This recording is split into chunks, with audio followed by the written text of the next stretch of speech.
Ola a todos e a todas. Somos un grupo de alumnas e alumnos do CPI de Ponte Carreira, no Concello de Frades. Sabedes o que é un CPI? Pois son as siglas de Centro Público Integrado, é dicir, un mesmo cole en que convivimos alumnado de infantil, primaria e secundaria. Por iso, hoxe estamos aquí, rapaces e rapaces de sexto de primaria e de segundo da ESO, ademais de compañeiras de outros cursos para a parte musical, porque sí, despois haberá música en directo.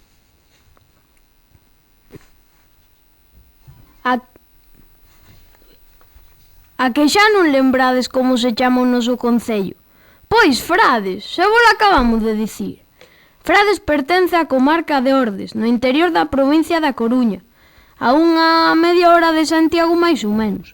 Somos algo máis de 2000 habitantes e case toda a veciñanza se dedica ao sector primario, sobre todo a gandería de leite. En Frades temos alrededor de 10.000 vacas, 5 por persoa, e ben orgullosos que estamos diso. Pero hoxe non queremos falarvos de vacas, senón de outra das nosas riquezas. Pero non é unha riqueza material como a das vacas, ou os nosos ríos, os montes, a paisaxe, que tamén son patrimonio material. Hoxe imos falarvos da toponimia. E que ven sendo isto da toponimia? Pois o conxunto dos nomes dos lugares en que vivimos as persoas, das parroquias, das aldeas, das cidades. Ben, nós de cidades pouco imos falar, porque en Frades non temos ningunha, nin falta que nos fai.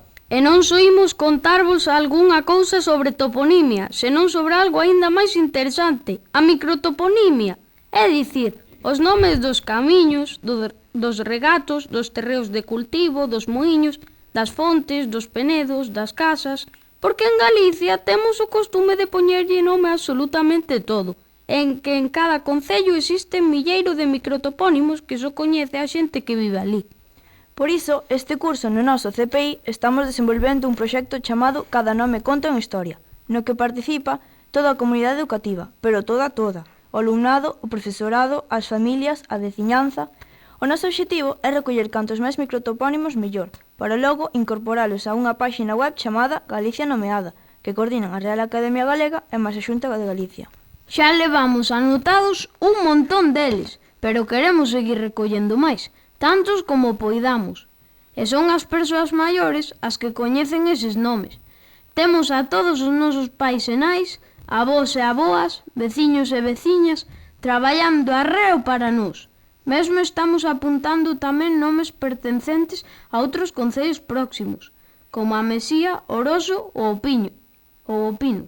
Non teñen a sorte de ser de Frades, pero querémolos igual. E por que facemos iso? Porque somos conscientes da importancia que ten conservar ese tesouro de palabras, e tamén da urxencia por facelo, porque tal vez dentro duns anos xa sexa tarde demais. A sociedade actual xa non lle presta tanta atención a estas cuestións, e temos que aproveitar a sabedoría dos máis vellos para que ese coñecemento non quede polo camiño.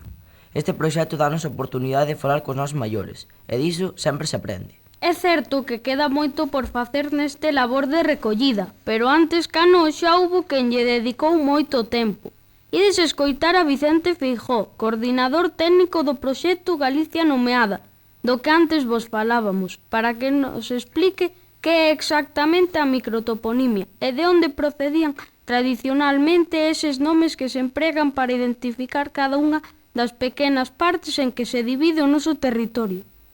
A microtoponimia son os nomes das leiras, das fontes, dos penedos. Chamámoslle microtoponimia porque son eses nomes que identifican partes pequenas do noso territorio, non? A macrotoponimia son os nomes dos concellos, das parroquias e das aldeas. Cada propietario prácticamente poñenlle un nome distinto á súa propiedade, non?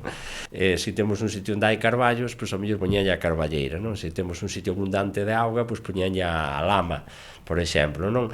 Ou se nun sitio se sementaba trigo, pois chamabanlle os trigás, se noutro sitio se sementaba liño, chamabanlle os liñares, non? Quero dicir, hai un montón de circunstancias, pero sobre todo a orografía irregular singular que temos que fai que poidamos poñerlle nomes a moitas partes do noso territorio diferentes para diferencialas, non? Tamén lle poñemos nomes ás vacas, aos camións, ás embarcacións, poñemoslle nome aos propios veciños, non? Que todos teñen algún alcume, ás casas, poñemoslle nomes, non? Temos esa tendencia a poñer nome a todo. Para contarvos algo sobre a toponimia de Frades, o lóxico é comenzar polo nome do noso concello, que por suposto tamén conta unha historia, porque pese a chamarse Frades parece que ali non houbo nunca un mosteiro nin convento.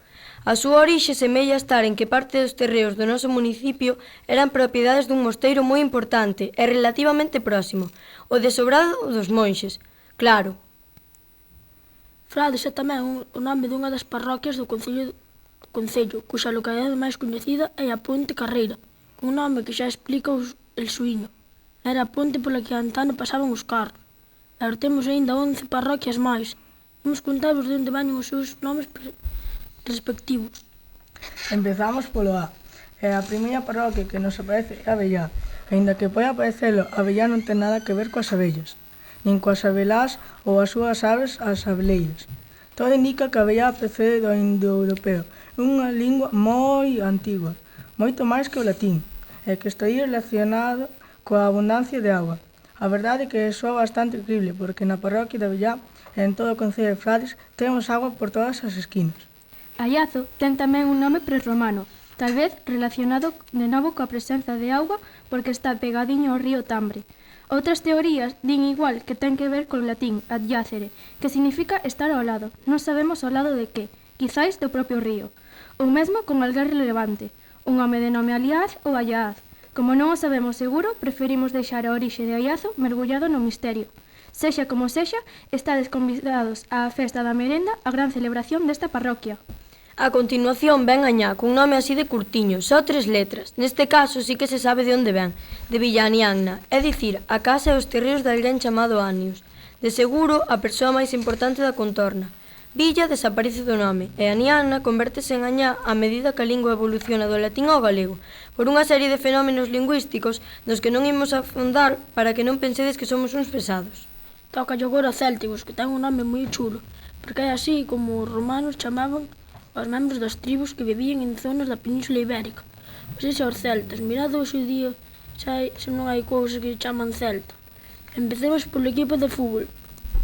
Pois todo iso dos celtas ou os célticos precede hai miles de anos, e parece que daquela xa había xente vivindo en Frades. E a quenda de Gafoi, a parroquia en que está o noso cole. Lembrades que vos contamos dos nomes relacionados con alguén importante? Pois a Gafoi pasa o mesmo, provén de Villa Gafoni. Isto é a propiedade dun tal Gafóns, que xa ninguén lembra quen puido ser, pero que deixou a súa pegada na nosa toponimia. Como é que Villa Gafoni se transformou en Gafoi? Porque Villa desapareceu, como sempre, e a Gafoni queulle o N pola evolución da lingua. Pois como prometido e débeda, imos facer agora un descansiño no programa para lle dar paso a nosa primeira actuación musical. As nosas compañeiras Irene, Elba, Nadia, Noa e Omar van tocar unha peza chamada Xota de Santalla de Moar.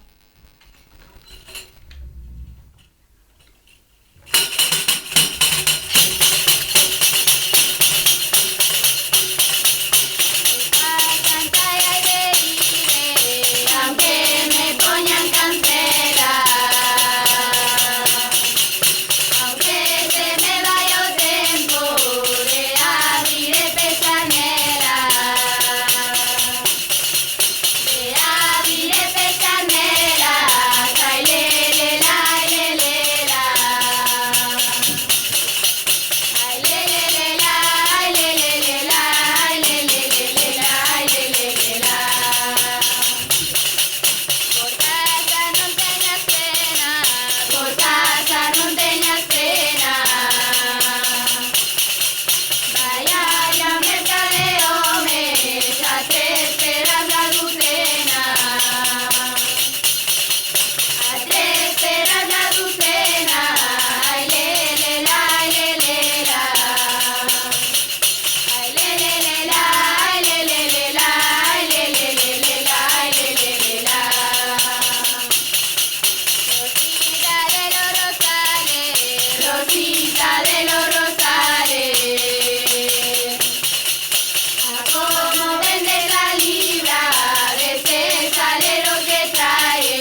E tras da música, seguimos falando de nomes. Fixadevos que curioso. En Frades temos unha parroquia que se chama Galegos. E por que se había chamar así se galegos somos todos? Pois seguramente para se diferenciar de outros habitantes da contorna chegados de fora. Ou incluso dos célticos, da parroquia do lado. Quen sabe? A parroquia de Ledoira tamén ten un nome un tanto complicado de pescudar. Por iso existen varias teorías, desde que se refire a un lugar en forma de val, e ben podería ser porque esta parroquia tamén está carón do Tambre, ata que fai alusión a un terreo recollido, apartado ou illado do resto. Ou tal vez sexa un fito topónimo, é dicir, un nome relativo a algunha planta, neste caso loureiros ou lamigueiros. Así que, de novo, todas as opcións quedan abertas.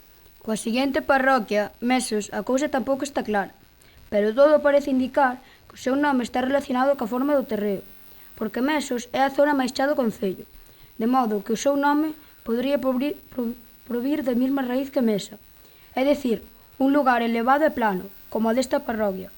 A parroquia de Moar ten un nome vinculado a un elemento da paisaxe, as pedras, porque as pedras grandes e redondas tamén se chama moas, por similitude coas da Boca. Un moar é un sitio onde hai moitos penedos, e basta dar unha volta pola zona para ver que así é. E Moar tamén está o seixo, referido a un tipo de rocha. E a pedreira de arriba, a pedreira do medio e a pedreira de abaixo. Será por pedras. Imos coas dúas últimas parroquias. Papucín chamase así por algo xa visto. O dono dos terreos era un tal Papucinos, cuxo nome serviu para bautizar a parroquia. O Villa Papucine medieval pasou a Papucín seguindo os pasos dos que xa falamos antes. Villa desapareceu e a Papucini, co tempo, caeu o I final. Quédanos Vitre. Estamos ante outro nome de posesor, eses que lle deron nome aos terreos dos que eran donos.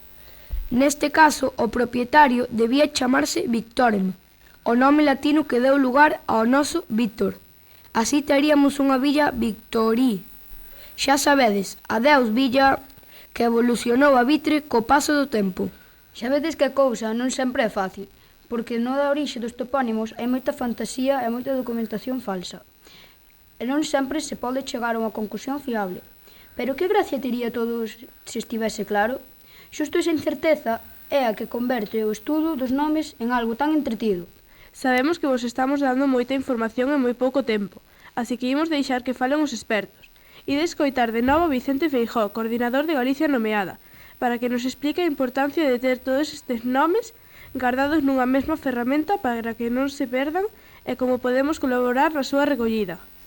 Galicia Nomeada naceu precisamente da necesidade de que todos estes microtopónimos dos que estamos falando non se perdan. Básicamente porque detrás de cada nome hai unha historia, non? Cada nome da nosa terra ten unha historia que contar. Pois aquí en Frades, detrás dos nomes das aldeas e de tal, pois hai nomes de posesores ou circunstancias, como acabamos de decir, que identificaban ese territorio, non? Preservar unha parte moi importante da nosa historia e da nosa cultura, non? Para que non se perda, porque desgraciadamente sabedes que os nomes dos lugares, pois sobre todo das terras, saben os nosos avós e as nosas avoas, e vos a mellor xa non aprendedes eses nomes porque xa non ides traballar as terras, e entón xeración a xeración vanse perdendo, non? Entón é moi importante que todos colaboremos neste proxecto. Calquera persoa que teña un ordenador ou que teña un dispositivo móvil ou un móvil, unha tableta, pois dase de alta na aplicación, descarga a aplicación Galicia Nomeada, dase de alta para que cada nome que meta quede registrado que o meteu esa persoa e todo o mundo pode meter eses nomes.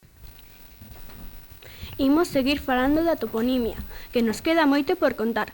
Algo moi importante e que aínda non dixemos é que os nomes dos lugares aquí en Galicia non son exclusivos do noso territorio. A maioría deses topónimos están partidos co norte de Portugal, nomes como Outeiro, Vilar, Gándara, Castro, Barreiro, Ponte, Covelo, Figueira, Tarrío e moitos máis podemos atopalos a ambas as beiras do Miño. Ben se nota que ata niso somos irmáns. Sabedes que a maioría dos nosos apelidos veñen dos topónimos? Case todos temos un apelido, ou os dous, procedentes dun nome de lugar. Entre os máis frecuentes no noso concello podemos destacar Meixide, Cardama, Lagares, Marzoa, Moar. Así que ás veces os apelidos son un sinal de orixe e identidade. Para que vexades até que punto é así, Eu mesmo chamo-me Mateo Moar e son do lugar de Moar, na parroquia de Moar. A ver quen pode dicir o mismo. Xa vos presentamos as nosas parroquias, pero en Frades temos outros nomes do máis curioso. Por exemplo, en Mesos hai un lugar chamado Cabo Ladrón, que deu lugar a moitas teorías sobre a súa orixe.